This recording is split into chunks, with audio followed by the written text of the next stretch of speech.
Welcome to the Jill on Money Show. It's Wednesday, March 1st, and we are here answering your financial questions, one listener at a time.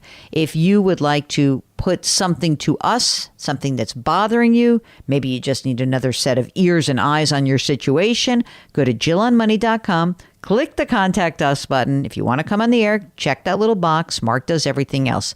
Check out all the great content that lives on our website, podcasts, and the blog, and our radio show. And of course, my book, The Great Money Reset, the free weekly newsletter. There's so much. And now there is an exclusive webinar series called Jill on Money Live. So check out the website. Maybe you would like to join us. It's cheap, $35 for a year. Come on. Everyone told me it's too cheap. I don't care. I just want to build the community, and this is a way for us to connect.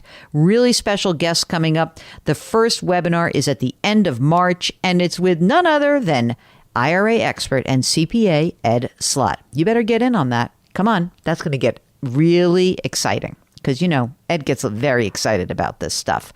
Okay. Today on the program, we have a special guest from Texas. It is Sam who's on the line. How are you, Sam? What's going on? How can we help you out? All is well. Thank you guys for having me. I'm 29 years old. I live out in Houston, Texas. I'm a little confused and a sort of a dilemma and just would love some insight from you guys. I was fortunate to play collegiate sports, so I have a bachelor's degree, but I don't have any debt. Yes. Wait, what was your sport? Football. Nice. Okay. So I don't have any student loans or anything alike. I actually don't have any debt at all, minus a home that I purchased a year ago, and the rate was a 3.3, so I got in at the perfect time. How much did you pay for the house? I paid $230. I owe $217. Okay. And it's at 3.3%, 30-year fixed? Yes. Fantastic. You're so young to have a house. Are you married? Are you single? Are you partnered? What's going on? So I'm engaged. I'm getting married later this year. Congratulations. How old is your betrothed to be? She's 29 years old. Okay. We're both 29. Okay. So you got this house. You own this house. Fantastic. You're so young. You guys are both working? Yes. So I have a fitness company. So I bring in anywhere between 90 to 120 a year.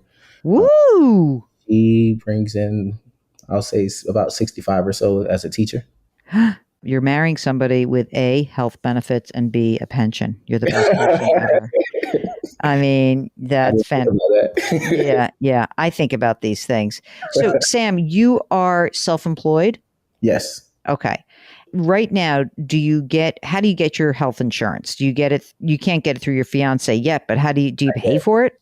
Yeah, I pay for it. It's about $230 per month. I did downgrade the plan just because I know the wedding is coming up. So for this year, I did downgrade and get something a little more inexpensive just to cover the basics because, again, the wedding is in about 6 to 8 months now. So just kind of if an emergency or something came up, I'll be fine. Okay. Are you guys paying for this wedding yourselves? Yes. So her parent has helped out. My grandmother has helped out. We're 98% done paying for the wedding. We've been saving up for it. I knew that I wanted to marry her, so I was saving up quietly. So we won't carry any debt at all for the wedding. So the wedding will be paid for in the next 10 days. Fantastic. Okay. How much does your wedding in Houston, Texas cost? Mark's wedding was very cheap. By the way, I was not invited. I was invited and then disinvited to Mark's wedding, just to be clear. $25 for me. $25 what was dinner? Oh, dinner. Yeah, that's right. But the marriage process itself was $25. Okay. How about Sam? Is yours a little bit more than $25? Yeah, so it's roughly around $17,000, and we're actually getting married in our hometown back in Florida. But you're staying in Houston. You got your business. She's a teacher. Life is good. Now, you are self-employed. Do you have your own retirement plan, or have you not done that yet? Yes, so I have a retirement plan. I have both the traditional and the Roth IRA. I max out on the traditional every year, and I put additional. So I put $6,000 every year into the traditional. Put about another 3 to 4 a year into the Roth. So overall, my total portfolio, I have about 35 to 40K in just stocks overall. What was that? Oh, Mark, what are you saying? You can only max out a traditional or a Roth. You can't do both. No, I only max out the traditional. I put money in the Roth, but I don't max out. Yeah, but you can only do $6,000 a year or $6,500 combined. I don't know how they let me do it. I don't know how. Okay, so stop doing that. Okay, stop doing that. Don't put money in your traditional. Just stop doing money in the traditional. Just do the Roth, and that's it. Unless you're telling me you don't have a SEP IRA, do you? No, Okay. that's something my So, accountant and I did speak about, is possibly establishing a SEP account.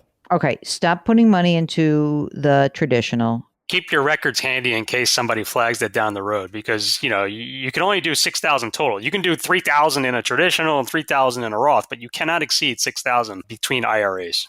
Yeah, although it's 6,500 for this year, so that's a bunch of money. So let's do that, okay? And do keep good records. Okay, now your fiance, does she also contribute to a retirement account, or is she just doing the pension? Where is she? Has the 401k at her school.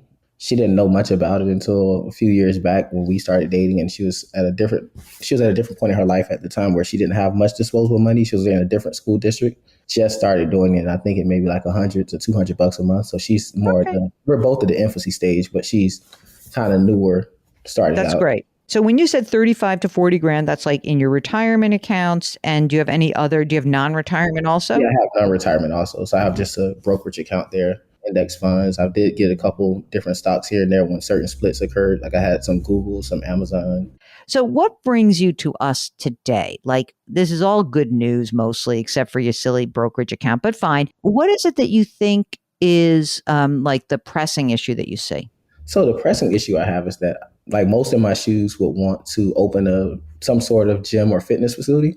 Yeah. For me, I care more, and I will say, being a former athlete, I know the behind the scenes, a lot of things that go on with athletics. And I think, although I love fitness, I do want to have kids over the next few years. I just don't want them. I want them to have the flexibility where if they're not interested in athletics, then they don't have to do that. So I've kind of been learning more about real estate. I think that's something I want to dive deeper into, and just have something to, when we talk about generational wealth, and something to pass on to my kids, where they have the flexibility where even if they want to use it to start their own business or to pay for school or whatever the case may be, they have that flexibility. Because I see I never met a gym owner that's retired. I've never met one. I mean, a lot of people get upset when I say that, but when you think about it, no one can ever name one gym owner that retired. But you like what you do now, or you're like, I'm done with it? I like it, but I think for me, so I've trained a ton of like professional athletes. I've been endorsed by Nike. I've trained in the US and Canada. I've traveled the world doing it. So I kind of think that I'm kind of at that point where it's kind of getting redundant. I don't know, like, I enjoy it, but it's also like, as I'm getting older and then going into this next chapter in my life, I just want to make sure that, for one, I want to be more present at the moments that matter most. So I have a number of athletes, they train with me several times a week. They're youth athletes, and they have a lot of vulnerable conversations with me, and they share how they just wish, their parents think that money is everything. They buy them things. They're like, I just want my dad to play catch, but he's talking about what car he's going to buy me next month. Yeah. Just different things like that. So I just want to have You want to transition into something else. So I got that. I get that.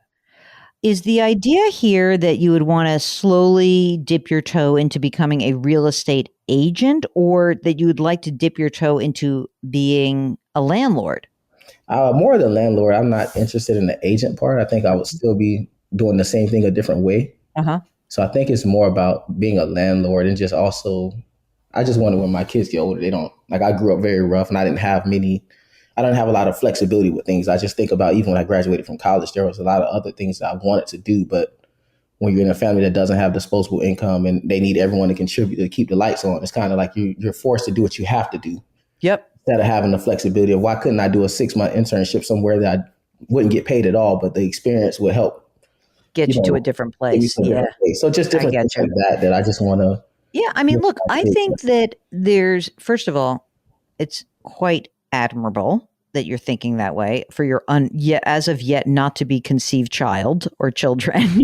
But what I think you're raising is that you want to be able to accumulate enough assets, call it a house or a brokerage account or something, enough assets to be able to live a life that is a little less stress filled than the one that you had to grow up in. And I think you're doing that already. So that's number one. You're already you're so well ahead of the game. I'm sure that Mark will want to give you a kudos for this. But you're putting money away. You've got the money going. How much money do you have in cash right now? You're going to kill me if I told you. No, I don't have to kill you. I like you. So across all of my accounts, I probably, and this is not counting the stocks and stuff, you're talking anywhere between 95 to 110,000. I'm not going to kill you. I like cash. It's one of my favorite asset classes. I think that there's a few things to consider. One is that to just create a destiny that it's just like, I'm going to buy houses and flip them and like that's fine, but it takes work. And it would mean that you really have to start investigating how to do that. I wouldn't want you to burn up all that cash, especially in this current environment. It's not a great environment to become a real estate maven because interest rates are higher now and it's a little bit tough and there's not a lot of inventory. But if you're interested in it, I would start talking to people who do it and try to get some information and learn about it, educate yourself. That said, I mean, you may find that you have, you've got a business, it's thriving, you're young. While it's still thriving and you're young, you put as much money away as you can. And I would start thinking about if this is not the job that I actually want, what is the job that I want? That requires you to do more work, right? And I don't think that just like buying real estate and having passive income is a job. It sounds to me like you're a very hardworking man, that you want to feel good about what you're doing, that maybe the training thing was an amazing idea. Maybe it was a great way for you to enter into sort of your adult life. Then you leverage the thing that you knew how to do. Maybe you want something different. And that means that you have to really start thinking about it. So what I would do is I would kind of start pretending that you're like graduating again. And when you graduated, you didn't have choices, but now you do. And I would go back into, say, my college resources.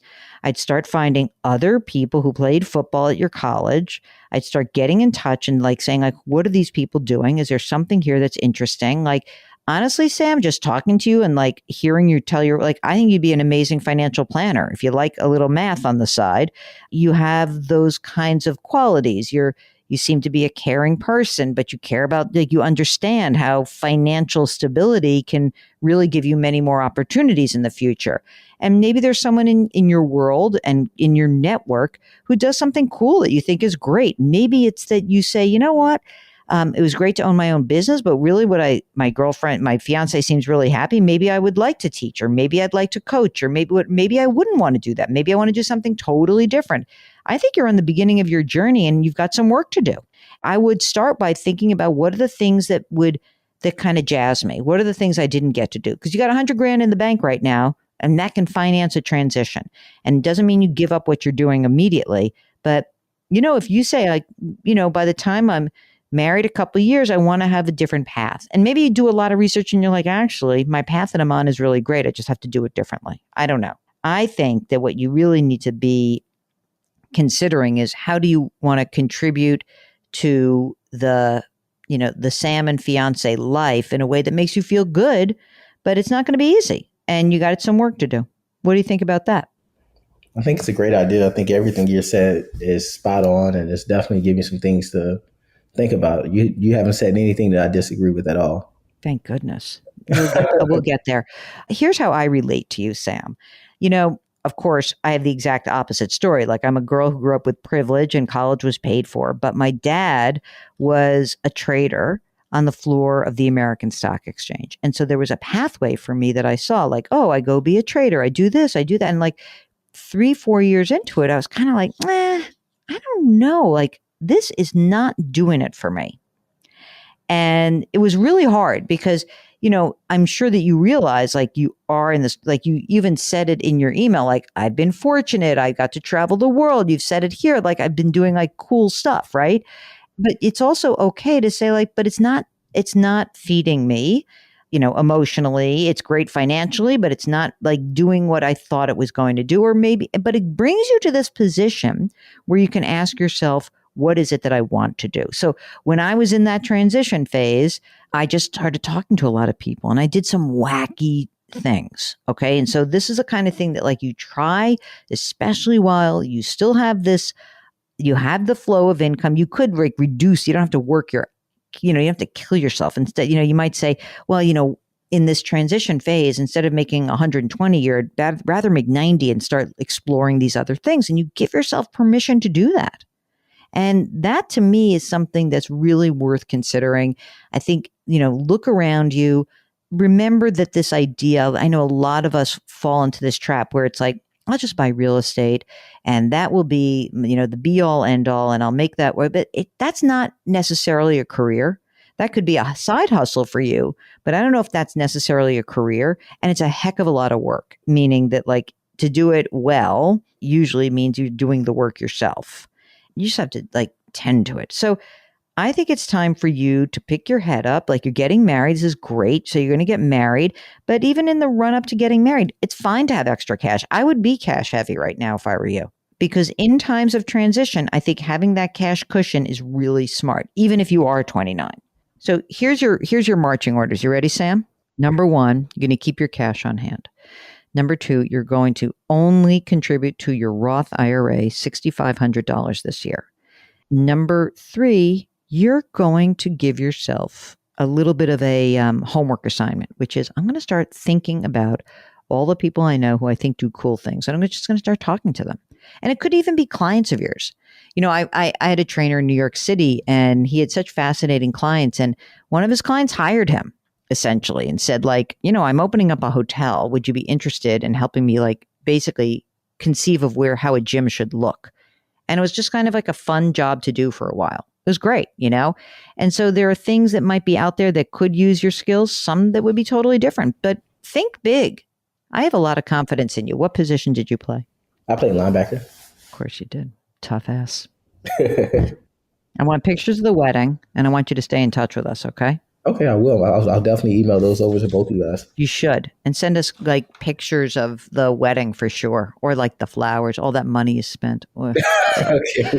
All right. If you like Sam, you're like, I just talked about this recently. Like you can be in the beginning of your life and need a reset. You may need that. And it's okay. It really is okay. And if you are that kind of a person, I encourage you to, number 1, get in touch with us. Go to JillOnMoney.com, click the contact us button and fill out that form. Let us know if you'd be willing to come on the air. Number 2, don't forget to order The Great Money Reset. It's my book and everything is right there on the website. So The Great Money Reset is there for you. We're going to help you reset your life. Okay.